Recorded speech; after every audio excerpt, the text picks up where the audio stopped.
여러분, 건설사 위기에 대한 이야기는 제가 여러 번 말씀을 드렸습니다. 그러면서 줄도산이 난다, 줄폐업이 일어난다, 이런 말까지도 제가 서슴지 않았습니다. 그만큼 프로젝트 파이낸싱, PF 대출이 이게 건설사에게는 치명타를 가했거든요.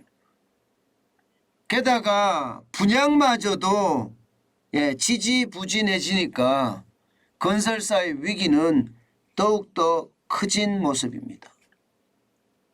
그런데 제가 줄도산 줄폐업이라고 이야기했던 것이 예상보다 빨리 일어났습니다. 저는 12월 결산을 하고 내년 1월, 2월, 3월 여기가 좀 심각해질 거다. 그리고 3월 결산 법인은 4월, 5월, 6월이 힘들겠다. 그렇게 예상을 했는데 이게 이미 말입니다. 건설사들의 폐업이 어마어마해졌어요. 여러분, 일단 이걸 한번 보시죠. 하반기 종합건설사 폐업 신고 건수입니다. 180건이에요. 작년하고 대비해 보면 무려 말입니다. 30% 가까이가 늘어난 수치입니다. 굉장히 빠르게 속도감 있게 늘어난다, 이렇게 이야기할 수가 있겠죠. 진짜로 시장의 위기는 굉장히 커진다는 것은 아닌가, 이렇게 생각합니다. 지난해까지만 하더라도 하반기에 130건이었거든요. 올해는 180건이니까 30% 사실 이상 증가했지요. 어마어마하게 증가했습니다. 그것도 종합건설사가. 이것은 폐업 신고고요. 도산은 어떠냐? 도산은 지난번에 제가 말씀드린 대로 충남의 우석건설 도산했고요. 그리고 경남의 동원건설산업 도산했습니다. 그 외에도 지금 5곳 정도가 도산했어요. 도산이라는 것은 돌아온 어음을 막지 못했다는 거고요. 폐업이라는 것은 아예 문을 닫았다는 뜻이에요. 도산은 바로 폐업으로 일어나지는 않지요. 법정관리도 갈 수 있고 워크아웃도 갈 수 있지만 폐업은 문을 닫는 걸 말합니다. 근데 문을 닫는 게 180건까지 늘어나고 지난해 대비해서 30%가 늘어났다는 것은 여러분, 결국 말입니다. 줄도산이 왔다는 거예요. 그만큼 말입니다. 그만큼 지금 상황이 어려워진다는 이야기입니다. 여러분도 알다시피 PF 대출 이거 감당하기 쉽지 않거든요. 이게 분양이 잘 될 경우에는요, PF 대출을 즉시 갚을 수가 있습니다. 그렇지만 지방으로 가면 갈수록 분양이 쉽지 않습니다. 분양이 쉽지 않으면 PF 대출을 갚을 수가 없어요. 미분양으로 돈을 깔고 앉으니까 말입니다. 그러니 상황은 점점 나빠질 수밖에 없지요. 문제는요, 이게 시작이라는 거예요. 이게 시작. 왜냐하면요, 여러분 이 지표 한번 보세요. 지금 건설 경기 실사지수입니다. 11월 달이 52.5예요. 52.5라는 수치는요, 아마 거의 본 적이 없습니다. 2010년 8월에 50.1을 기록한 적이 있습니다. 거기에 비하면 12년 3개월 만에 가장 낮은 수치입니다. 이게 기준선이 100이거든요. 기준선이 100. 기준선이 100인데 52.5라는 수치는 건설 기업들의 상황이 점점 나빠진다는 이야기예요. 대형 건설사들은 그나마 버틸 수 있지만 중소, 좀 더 나아가면 중견 건설사들조차도 말입니다. 지금 자금 경색이 심각하다는 겁니다. 시장에서는요, 이런 표현까지 씁니다. 비 오는 날 우산까지 뺏어간다, 이런 표현을 써요. 비 오는 날 우산까지 빼앗아 간다는 것은 결국 말입니다. 중소건설사들이 지금 최악의 상황을 맞을 수밖에 없다는 뜻이에요. 무슨 뜻이냐? 비가 내린다. PF 대출 때문에 어렵고 미분양 때문에 어려운데 금리까지 올라간다. 이러니 현재까지는 폐업 신고가 이렇게 늘지만 도산도 줄도산으로 갈 가능성이 굉장히 빨라진다는 이야기가 되는 겁니다. 여러분 보시다시피 2022년 1월만 하더라도 74.6이었고요. 5월에는 무려 83.4였습니다. 그러던 것이 지금 52.5까지 급전직하했죠. 떨어지는 속도가 굉장히 빠릅니다. 비단 건설기업 경기실사지수만 이렇게 떨어지는 게 아닙니다. 지금 건설기업 자금조달 지수도 마찬가지로 최악으로 내려가고 있습니다. 1월 달까지만 해도 건설기업이 건설업체가 자금조달을 못하는 경우는 거의 없었습니다. 98.9%니까 거의 대부분 자금 조달을 했고요. 5월 달까지만 하더라도 92.6%니까 많은 기업들이 자금 조달을 했단 말입니다. 그런데 11월에 들어서서는 71.0까지 떨어졌습니다. 그러면 10개 프로젝트 중에 말입니다. 7개 프로젝트는 자금 조달에 성공하지만 3개 프로젝트는 자금 조달에 실패한다는 이야기인가요? 자금 조달에 실패하면 그만큼 시장의 충격의 어떤 강도는 커지겠죠. 커질 수밖에 없을 겁니다. 이렇게 되면 여러분 자금 조달을 잘할 수 있는 게 대기업들은 잘할 수 있는 거잖아요. 중소 중견은 쉽지 않잖아요. 그럼 중소 중견이 계속해서 넘어질 수도 있다는 이야기가 되는 겁니다. 넘어질 수도. 그래서 저는 이게 결국 충격의 어떤 강도가 더 세지는 것은 아닌가 지금 현재는 이렇게 분석을 합니다. 게다가 말입니다. 게다가 지금 건설 공사 기성지수 보세요. 기성지수도 뚝 떨어지고 있습니다.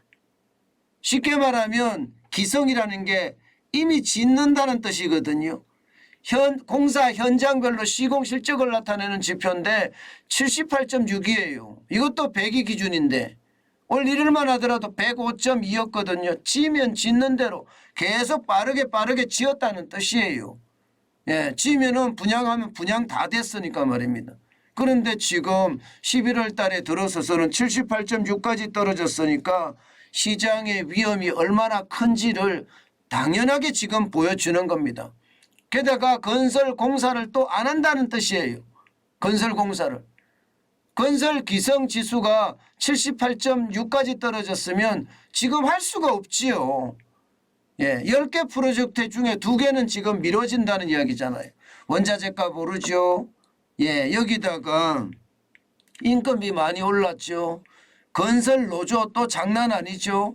이러다 보니까 지금 이 시기에 무슨 건설을 해. 차라리 문을 닫고 말지. 이렇게 하는 기업들이 굉장히 많이 는다는 뜻입니다. 여러분 이렇게 됐을 때 여러분 시장의 파급 효과는 굉장히 클 거예요. 건설업에 종사하는 사람들이 진짜 많거든요. 일반적으로 건설업에 종사하는 사람 수를 나타낼 때 165만 2천 명이라고 이야기합니다. 165만 2천 명.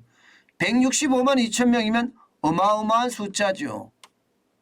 이런 숫자가 지금 건설업에 목을 메고 있는데 지금 건설업이 이렇게까지 나빠지면 건설업의 줄도사는 지금 인력들에게 쉽게 말하면 소득이 줄어드는 결과를 가져올 가능성도 큽니다. 파급 효과가 일파만파예요. 중요한 것은 전방산업, 후방산업은 차치하고라도 말입니다. 건설사 자체가 지금 살아남을 수 있느냐 여기에 대한 회의적인 시각이 굉장히 많이 깔려 있습니다. 여러분 이대로 가다가는요 건설사들이 피눈물을 흘린다 이런 이야기도 그냥 서슴지 않고 나오고 있습니다. 지금 현재는 그냥 버텨나갈 수 있는 그런 상황 아니라는 거예요. 지금 현재는 억지로 빚으로 버티고는 있지만 이게 결국은 터질 수밖에 없다. 예, 이렇게 자조 섞인 이야기까지도 할 정도입니다. 여러분, 제가 여러분들에게 건설업체 줄파산에 대한 이야기를 몇 번 드렸는데 예상했던 것보다 빨라지고 있죠. 예, 이게 적어도 말입니다. 2023년에 가서 건설업체들이 더 나빠질 거라고 예상을 했지만 실제 건설산업 지식정보 시스템을 보니까 그게 아니더라. 이미 건설사들은 줄폐업을 하고 있더라. 줄파산을 하고 있더라. 이렇게 이야기하고 있을 정도입니다. 예상했던 것보다가 시장의 분위기가 굉장히 빨라진다는 것 아마 여러분들도 짐작하고 계실 거예요. 그만큼 미분양이 많이 늘어났거든요. 지금 지방의 미분양만 하더라도 39,605가구입니다. 서울에도 7,612가구고요. 이게 작년 12월만 하더라도 16,201가구였습니다. 그런데 16,000이 39,000이 됐으니까 2배가 넘어섰잖아요. 미분양은 지방은 계속 늘어날 거라고 예상을 해요. 예, 미분양은. 늘어나면 늘어나는 만큼 충격이 더 크겠죠. 수도권은 줄었다 내렸다 하지만 일단 수도권도 올라가는 모양새다.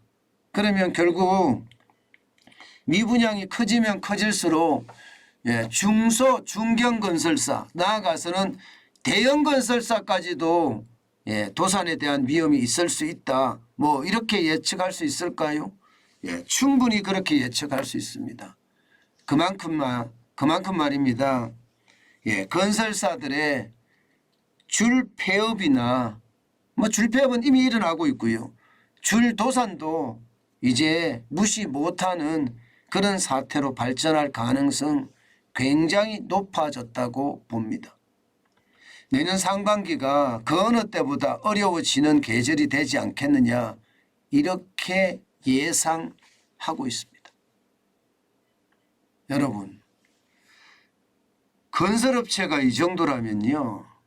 여러분 투자도 굉장히 조심하셔야 될 거예요. 이게 투자 잘못하면요. 건설, 주택이라는 쪽은요. 단위가 큰 데다가 돈이 오랫동안 묶일 수가 있습니다. 그렇기 때문에 분양을 한다고 하더라도 아주 모든 것을 다 꼼꼼히 따져보고 분양에 참여하시는 게 좋습니다. 이게 안 따져보고 하다가는요. 만약에 미분양이 많이 나면 그 아파트의 가격도 떨어질 뿐만 아니라 장기적으로 돈도 거기에 꽉 묶입니다. 그러면 우리가 부자가 되려고 할 때 돈이 묶여 있으면 어떻게 해결할 수 있는 방법이 없습니다. 그렇기 때문에 여러분 분명하게 지금 지방에서 일어나는 것들 거기에는 반드시 꼼꼼하게 따져봐야 되고요. 수도권이라고 해서 그냥 넘어가서도 안 됩니다. 수도권도 뭐 서울이든 인천이든 경기도든 마찬가지로 분양을 한다고 할 때는요. 이제 아주 꼼꼼히 따져보는 버릇 반드시 들여야 됩니다. 그냥 옛날처럼 분양이 쑥쑥 잘 될 때하고는 상황이 달라요. 물론 말입니다. 서울에서는 분양가격을 낮춰서 분양하니까 세 자릿수 분양 경쟁률이 나타나기도 했습니다. 그렇지만 이것을 다 잘 따져봤기 때문에 세 자릿수의 어떤 분양 경쟁률이 나타난 거지 분양가가 높은 데는 상황이 다르거든요. 둔촌 주공아파트만 하더라도 이게 생각보다가 분양 경쟁률, 청약 경쟁률이 낮았습니다. 이런 것을 반드시 감안하고 시장을 냉철하게 쳐다봐야 되는 것 반드시 이해하고 분양에 나섰으면 좋겠습니다. 뭐 청약에 나섰으면 좋겠습니다. 그만큼 건설사들이 위험하다는 이야기입니다.